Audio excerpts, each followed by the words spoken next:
کیا تھا، یہودیوں کو مارتے تھے.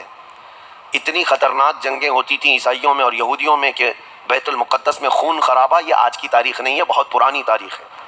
ٹائٹس نام کا ایک عیسائی بادشاہ جس نے پورے بیت المقدس کی اینٹ سے اینٹ بجا دی تھی، اور اس نے جتنے یہودی وہاں پر آباد تھے سب کو قتل کروا دیا تھا. پھر عیسائیوں کا قبضہ ہوا تھا. کتنے بڑے بڑے عیسائی بادشاہ آئے اور انہوں نے وہاں پر سوائے ظلم کے اور کچھ نہیں کیا بیت المقدس میں. یہ تو ان کی تاریخ چلتی تھی عیسائیوں کی، یہودیوں کی. یہودیوں سے کئی مرتبہ بیت المقدس لے لیا گیا اور عیسائی جھنڈا وہاں لہرایا گیا. کئی 100 سال تک عیسائیوں نے یہودیوں کا داخلہ بھی بند کر رکھا تھا کہ کوئی یہودی پھٹکنے بھی نہ پائے. بیت المقدس تو چھوڑیں، یروشلم میں، فلسطین میں کسی یہودی کی انٹری نہیں تھی. عیسائیوں کا جب غلبہ تھا تو یہ کئی زمانے تک چلتا رہا. اصل یہاں پر کیا تھا وہ میں آپ کو بتا دوں. یہ بیت المقدس کا مسئلہ آپ کو سمجھنا اس لیے بھی ضروری ہے کہ آج پوری دنیا میں یہ ایک سب سے بڑا ایشو کیوں ہے. اس کی بنیاد یہ ہے کہ حضرت آدم علیہ السلام کے بعد سے وہ جگہ مقدس تھی، فرشتوں کی تعمیر کی ہوئی. لیکن جب حضرت داؤد علیہ السلام تشریف لائے تو آپ نے، چونکہ آپ کی حکومت تھی اس وقت، آپ بادشاہ تھے، آپ نے ایک مسجد تعمیر کرنے کا حکم دیا. لیکن آپ کے زمانے میں وہ کام نہ ہو سکا تو اپنے بیٹے حضرت سلیمان علیہ السلام کو انہوں نے حکم دیا. سلیمان علیہ السلام بادشاہ بھی ہوئے اور داؤد علیہ السلام کی کرسی پر بھی فائز ہوئے، اور وہ نبی بھی تھے، رسول بھی تھے، امت بھی تھی آپ کی. اور سلیمان علیہ السلام کو تو اللہ تعالیٰ نے ایسی طاقت دی تھی کہ وہ ہواؤں پر بھی حکومت کرتے اور جنات پر بھی حکومت کرتے. تو سلیمان علیہ السلام نے کام شروع کیا. یہ وہ جگہ تھی جہاں موسیٰ علیہ السلام عبادت کیا کرتے تھے.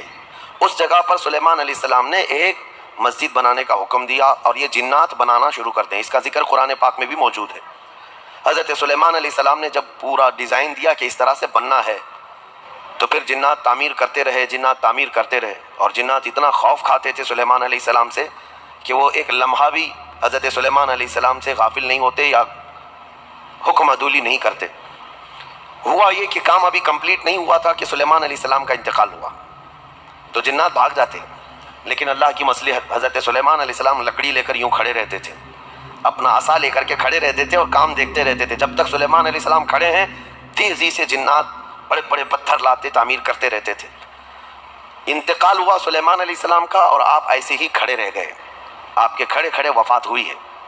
اور اس طرح سلیمان علیہ السلام کی وفات کو سالوں گزر گئے لیکن آپ وہاں سے ہٹے نہیں کیونکہ کام چل رہا تھا.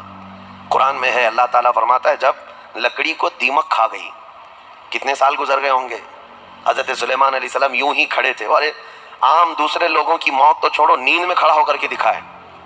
وہ اللہ کے نبی تھے کہ انتقال کے بعد بھی وہ کھڑے رہے.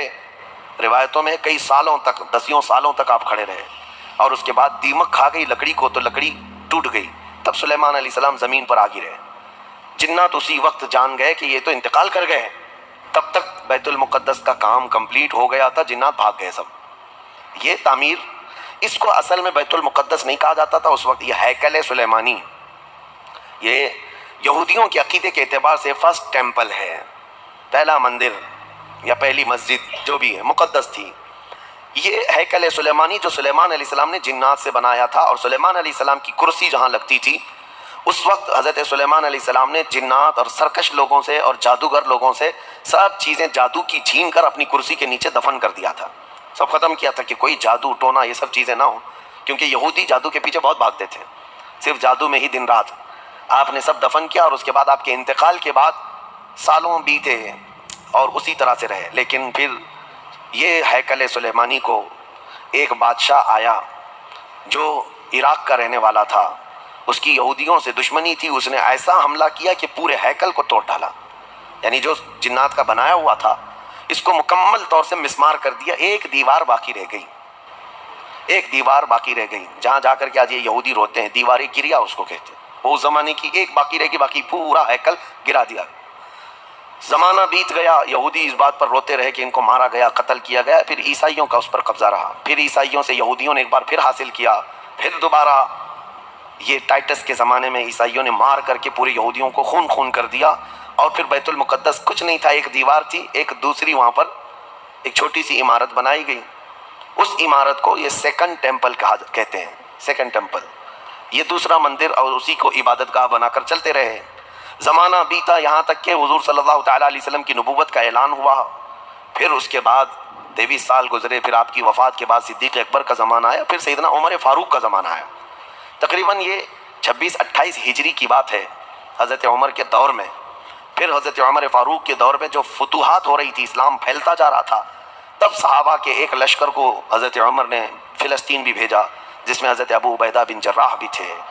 تو ان صحابہ نے اس چھوٹے سے لشکر کو لے کر فلسطین کا معرکہ ایسا سر کیا کہ یہ عیسائی سب جان چکے تھے حالات کیا چل رہے ہیں، سرنڈر ہو گئے اور کہا ہم جو ہے یہ بیت المقدس کی ساری چابیاں آپ کے حوالے کرتے ہیں، لیکن ایک شرط ہے کہ ہم آپ کے ہاتھ میں نہیں دیں گے بلکہ مسلمانوں کے امیر المومنین کے ہاتھ میں دیں گے، وہ آئیں ہمارے پاس۔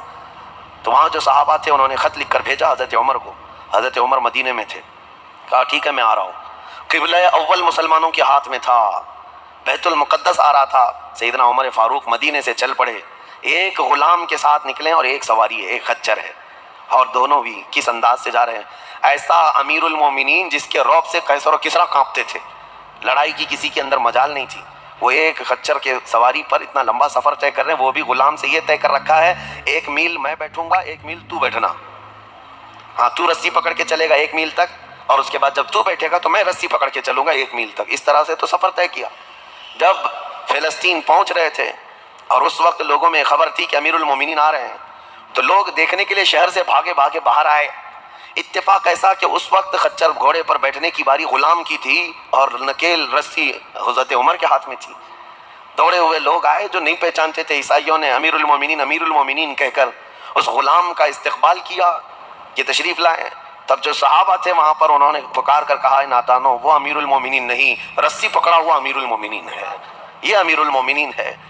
پہلی مرتبہ ان اعلیٰ اخلاق و کردار کو عیسائیوں نے دیکھا تھا کہ وقت کا خلیفہ کوئی گھوڑے کی رسی پکڑ کر کے بھی چلتا ہے، تو بہت متاثر ہوئے، اور اس کے بعد بنا کسی جنگ کے حضرت عمر فاروق رضی اللہ تعالیٰ عنہ بیت المقدس میں داخل ہوئے، اور ان عیسائیوں نے جو کچھ بھی وہاں پر کیا تھا اس کو نکالا۔